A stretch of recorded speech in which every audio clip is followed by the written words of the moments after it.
Bienvenidos hermanos a la reflexión de la lección divina del Evangelio según San Lucas. En esta ocasión reflexionamos sobre la ficha número 8. En el nombre del Padre, del Hijo y del Espíritu Santo. Amén. Nos ponemos en la presencia de Dios.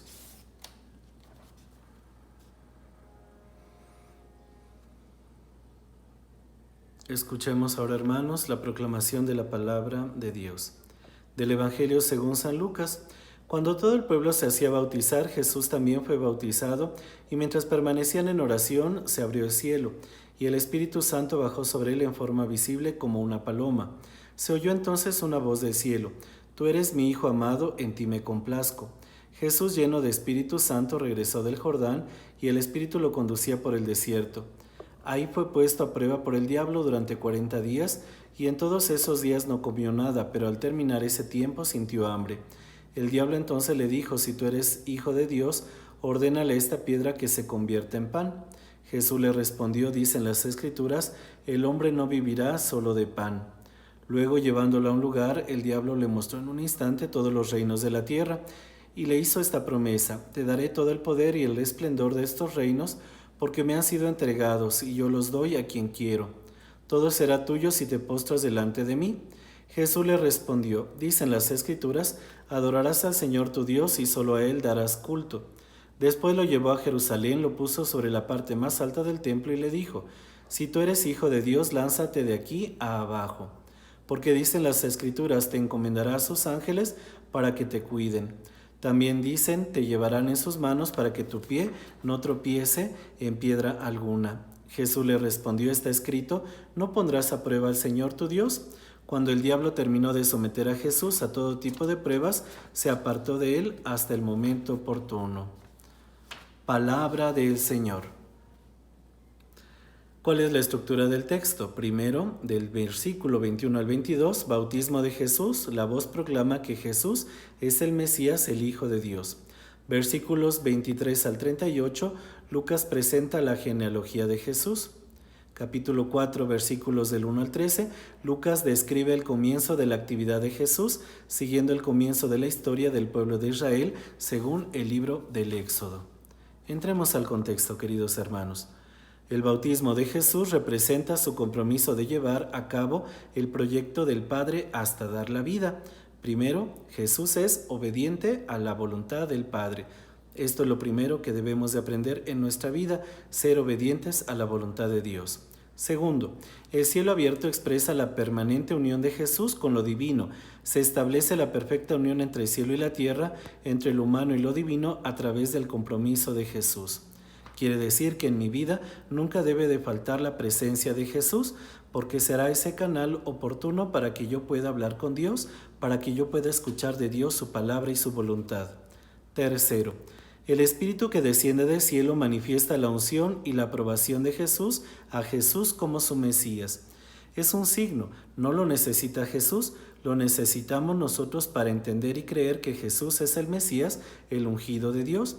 Y en la próxima semana se nos hablará el domingo de la presencia de Dios, uno y trino.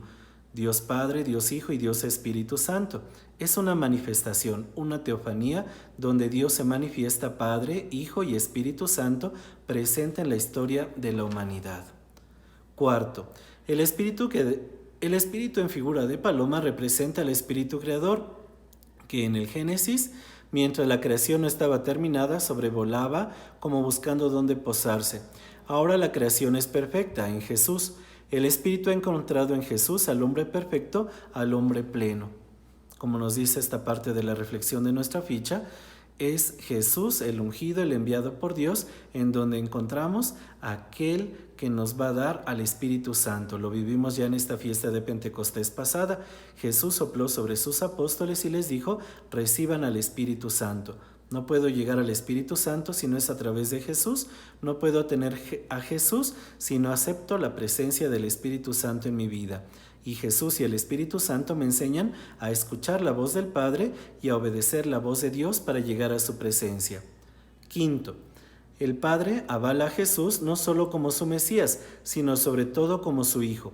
Para la mentalidad bíblica no solo es el que desciende del Padre, sino el que se parece a Él. Jesús es el Hijo de Dios porque actúa, piensa y vive como el Padre. Nosotros por nuestro bautismo somos hijos de Dios. Significa de la misma manera, hermanos, que debemos de vivir como hijos de Dios. Mis pensamientos, mis palabras, mis acciones, mi rostro mismo tiene que parecerse a los de los hijos de Dios. Cada una de mis acciones porque estoy unido íntimamente a Él, porque busco esa unión a través de la oración y la reflexión de la palabra de Dios. Sexto, las tentaciones son las que le presentarán a Jesús a lo largo de toda su vida. Jesús se verá tentado a traicionar el proyecto del Padre. El diablo será el enemigo que intente hacerlo caer, desistir de mantenerse fiel al proyecto del Padre. Aunque nosotros no somos el Mesías, sin embargo, como hijos de Dios, como discípulos de Cristo, también tenemos constantemente esta tentación, la de ser nosotros mismos los únicos portavoces o enviados. Yo sin Dios, yo sin Cristo. Es mi palabra, son mis acciones, son mis buenas obras, es mi santidad. Y me olvido de esa unión que debo de tener con Cristo. ¿Cuántas veces queremos ganar el mundo, no para Dios, sino para nosotros mismos? Es entonces, hermanos, estar atentos ante esa tentación de ser los propios dueños y señores de nuestra vida y no dejar que Dios sea el que sea el dueño y el que actúe a través de mi vida. Séptimo, el hambre de Jesús manifiesta la necesidad primaria más importante. Jesús se mantiene fiel al amor del Padre a pesar de la más grande necesidad en la que se encuentra. En la primera tentación, se quiere que Jesús utilice su poder para resolver su necesidad más grande, el hambre. Jesús manifiesta que la solución a este problema no está en llenarse de pan. El hombre no es hombre porque tenga el estómago lleno. Dios espera más de él. Dios espera del hombre la entrega total a la realización de su proyecto. No solo para saciar su hambre, sino para que haya pan y vida verdadera para todos. En este tiempo de crisis, de necesidad, queridos hermanos, sí nos hace falta el pan en nuestra mesa. Lo primero que Dios quiere que busquemos es la saciedad del pan espiritual, es decir, que no dejemos de creer en Él, que no dejemos de buscarlo, que no dejemos de estar en contacto con tan constante intercambio con Él, buscarlo a Él, tenerlo a Él en nuestro corazón. Teniéndolo a Él, todas las bendiciones de Dios vendrán hasta nosotros. Octavo, la segunda tentación es la del poder, tentación en que se disfraza de muchas maneras y parece inofensiva. La gloria humana no pertenece a Dios, es diabólica, pertenece al mal, por eso puede ofrecerla. El poder es la idolatría. Jesús deja en claro que su salvación no opera desde el poder, sino desde el servicio. La verdadera adoración a Dios es el servicio en la construcción de un mundo como Él lo quiere. Cuántas veces el demonio nos engaña y nos hace pensar en una falsa humildad y no seguimos a quienes nos guían, pensando que ellos buscan ese poder material. Y cuántas veces nosotros como hermanos de comunidad, como coordinadores de grupos, queremos ese poder, que nadie mande más que yo, que nadie mande después que yo, que nadie más diga las cosas sino solamente yo. Se nos olvida que todos somos portavoces de Dios, que todos estamos llamados a construir el reino de Dios. Y lo que Jesús decía, entre más importante sea tu cargo, entre más importante sea tu servicio, tienes que hacerlo de la manera más humilde y sencilla, como el más humilde de todos, como el servidor. Ya lo decíamos en una misa, no en sentido peyorativo, sino en sentido de amor, de humildad y sencillez, sirvo a mis hermanos de la manera más humilde y sencilla, sirvo al sacerdote, sirvo a la iglesia. Nunca serás un peyorativo o en una forma discriminativa, el sirviente del Padre, la sirvienta del Padre. No, sino que yo estoy llamado a servir a Cristo en la persona, tanto del sacerdote como de mis hermanos de comunidad, como del indigente, el pobre, el enfermo, el necesitado, los niños de mi casa, las personas que Dios ha confiado en mi familia. Noveno. La tercera tentación se realiza en el templo, en Jerusalén, la ciudad sagrada.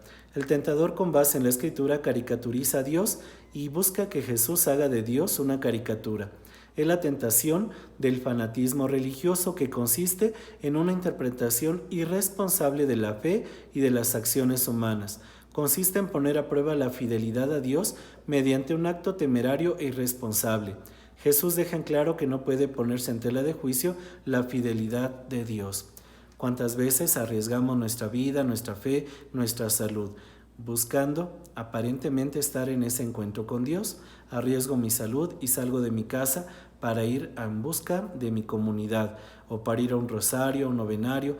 ¿Son cosas buenas? Sí, pero si está en juego mi salud y la salud de los demás, no debo de poner en riesgo esa salud. Cuántas veces mi familia me necesitaba, teniendo yo un enfermo muy grave, mis niños que necesitaban atención, mi pareja que necesitaba de mí, y salí de mi casa para ir al encuentro de mi comunidad, de un rosario, de un novenario, de un difunto o de la misa misma. Es, hermanos, pues aprender a discernir y a descubrir cuándo Dios quiere que esté en mi hogar, cuándo Dios quiere que esté en la iglesia, cuándo Dios quiere que dé testimonio en el trabajo, en la escuela, con los vecinos, con los que han perdido un ser querido o con los que tienen un enfermo. 10. Las tentaciones seguirán a lo largo de la vida de Jesús y a lo largo de la vida de la iglesia. Significa que no solamente una vez en la vida seré tentado por el maligno, todos los días de mi vida, hasta mi último aliento, seré tentado por el mal. Tengo que ser fuerte para resistir a esas tentaciones, para vivir fiel a la voluntad de Dios. ¿Qué preguntas me puedo hacer? Nos presenta el fichero algunas. ¿Vivo mi bautismo como el compromiso de hacer presente la vida del Padre entre los hombres? Si soy bautizado, soy ungido con el óleo del crisma para ser testigo del amor de Dios en mi familia. Ese es el primer lugar y esa es la primera tarea que hoy como evangelizador y como hermano de comunidad yo tengo que realizar, ser misionero en mi hogar. ¿Pertenezco a esta nueva humanidad de hombres fieles al proyecto del Padre inaugurada por Jesús? ¿Soy fiel al proyecto de Dios Padre o soy fiel a mis propios proyectos o los proyectos de los seres humanos? 3. ¿Cuál de las tentaciones es la que más se me presenta en mi vida espiritual? Esa es una respuesta que cada uno de nosotros tiene que discernir y que en Jesús tiene que encontrar también la respuesta para poder vencer a esas tentaciones. Recordemos las palabras de Pablo que le dice a Dios: quítame esto de mi corazón. Y Dios le responde: te basta mi gracia. La gracia de Dios la encontramos en el sacramento de la confesión, la encontramos en la Eucaristía, cuando participamos en la misa, cuando comulgamos. La gracia de Dios la encontramos cuando somos humildes y servimos a los demás en la sencillez y en el amor de Dios, cuando salimos de nuestros egoísmos y vamos a la miseria y a la necesidad del hermano para compartir con ellos de lo mucho que Dios nos ha dado. ¿Qué actitudes aprendo de la persona de Jesucristo en el texto? ¿Qué es lo que yo debo de hacer en mi vida? ¿Qué cosas debo de cambiar? Pues tenemos, queridos hermanos, una gran tarea en nuestra vida, como Jesús, estar unidos a Dios en la oración, llenos del Espíritu Santo, para que cuando en su momento lleguen a nosotros las tentaciones, podamos vencerlas en el nombre de Jesús, con el poder de Jesús, para la gloria de Dios, no mi propia gloria, sino la gloria de Él, y para que yo al vencerlas pueda ser testigo del amor de Dios en el mundo en el que yo vivo hoy. Que así sea. Que Dios les bendiga, que pasen bonita semana. En el nombre del Padre, y del Hijo, y del Espíritu Santo. Amén. Buenos días.